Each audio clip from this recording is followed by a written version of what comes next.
Hi guys, my name is Christine and I'm a dating, relationship and personal development coach.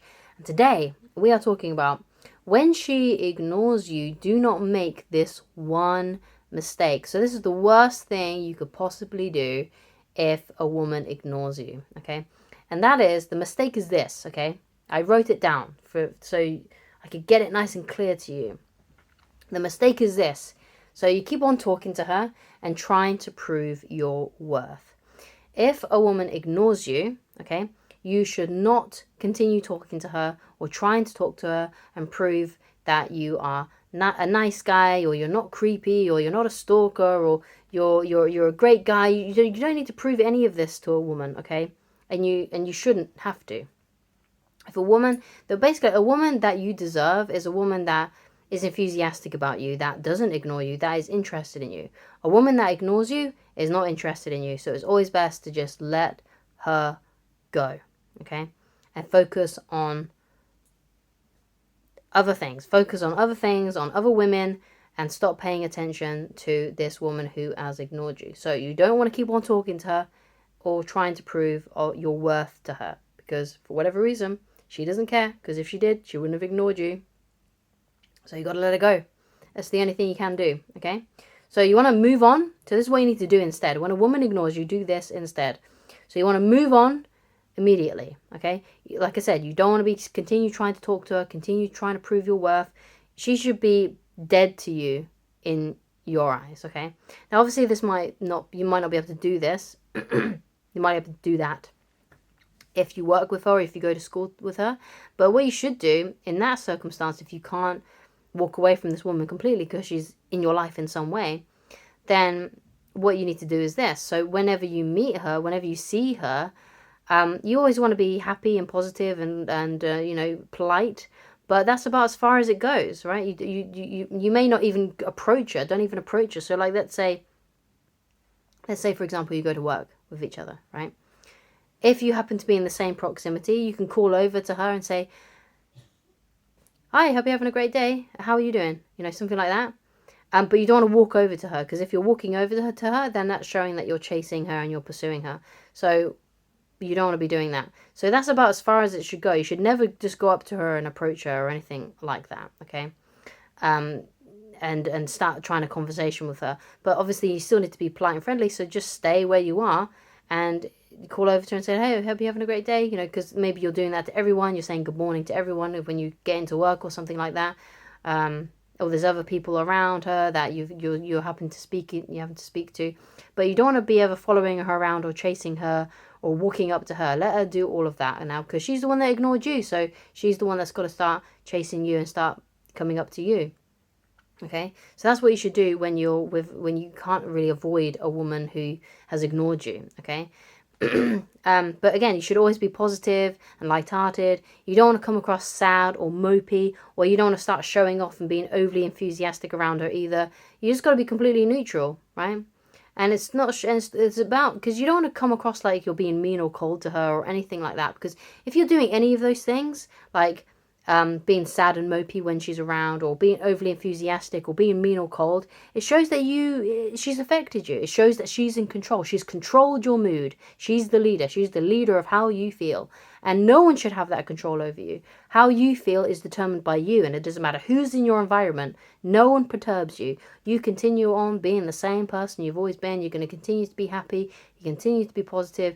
You're not going to let her see that what she's done has affected you, because that puts her in the leadership role and it takes you out of the leadership role, and that's not where you want to be. You want to be in control of your life. You want complete dominion over how you feel and think. Okay, so that's what you should do if you see her. Okay, you should just carry on being whoever you were before this all happened, and still be polite and friendly. But that's about as far as it goes, and you're not approaching her, you're not walking up to her. If she wants to come and say hello to you, then she's got to come up to you, okay? But, if she's on the other side of the room and you say hi, raise your eyebrows and be like, "Okay, have a good day," whatever, right? But don't walk up to her. Don't go up to her and be in her presence. If she wants to have that, then she's got to come up to you, okay? So that's what you got to do.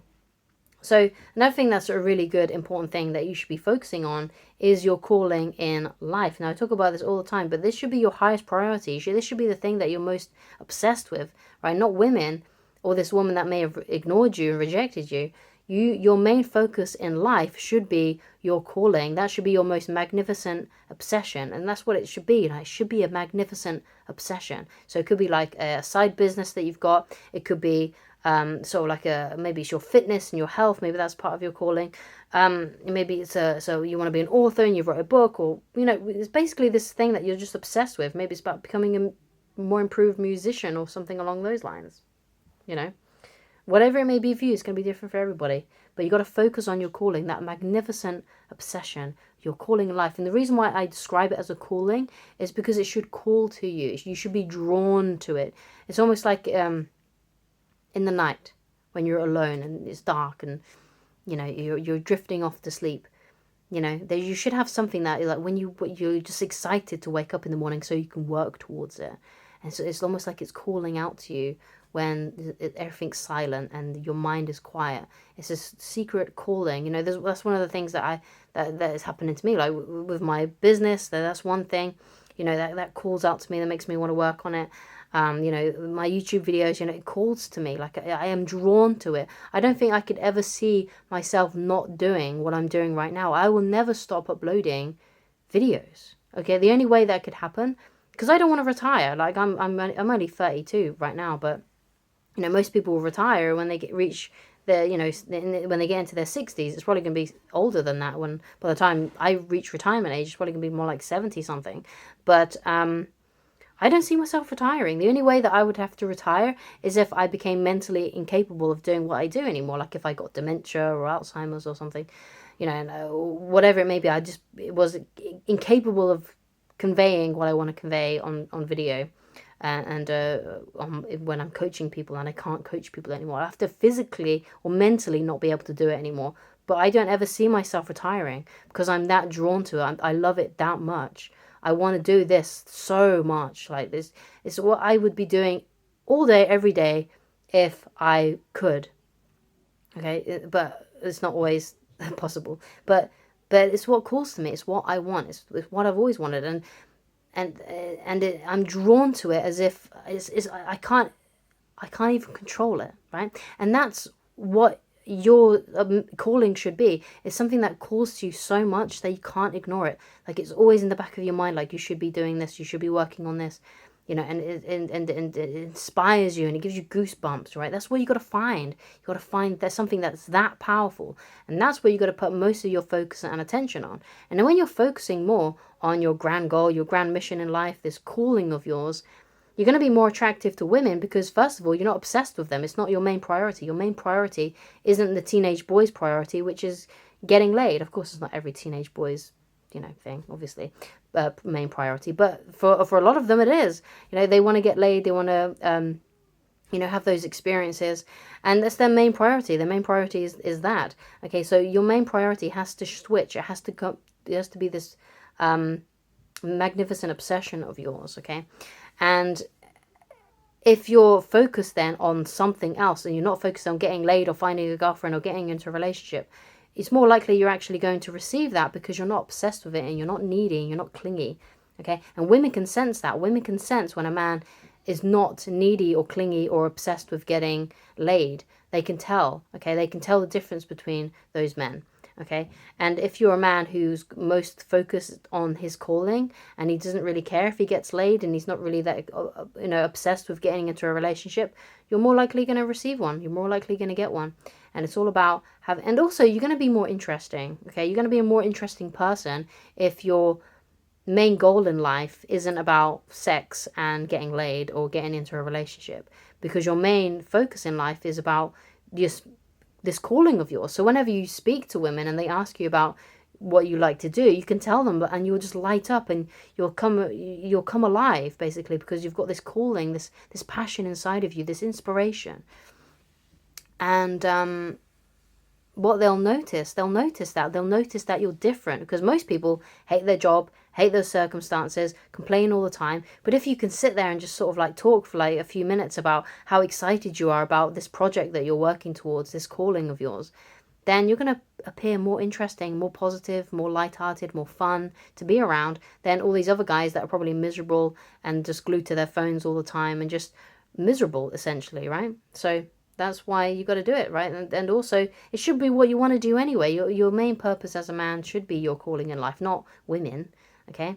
That's a byproduct, right? Of a good relationship is a byproduct of already having a good life, a life that you're already happy with. You may not be happy with where you are because maybe you are in a job that you don't like, but the fact that you're on a path towards something greater, towards something better, and you've got this inspiration and ambition in life, you're just going to feel much more better than most people that don't have those things and have no direction in life.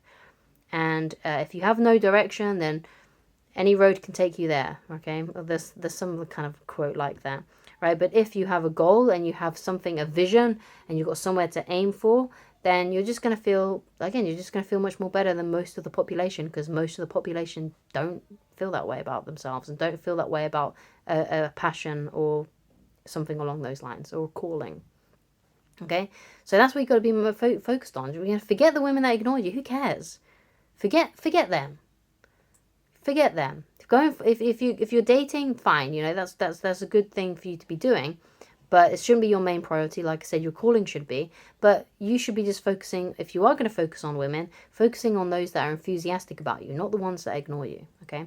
So thank you so much for watching. If you'd like to get in touch with me personally and you would like coaching with me, then please go to www.christinelovridge.com. You can also read my book there for free, Attracting the Beautiful Woman of Your Dreams. You don't need to log into the website. You don't need to sign up for anything. Just go on the menu on the web page and click on the book, and it will take you right there to the PDF reader. And again, like I said, you don't need to log in, don't need to sign up. There's nothing there, no tricks, you don't have to give me any of your personal information. You can just go straight to the PDF reader and read it. And you can get a physical copy if you like, but it's not necessary because everything that's in this book is on the website. So thank you so much for watching, and I shall talk to you again very soon. Goodbye.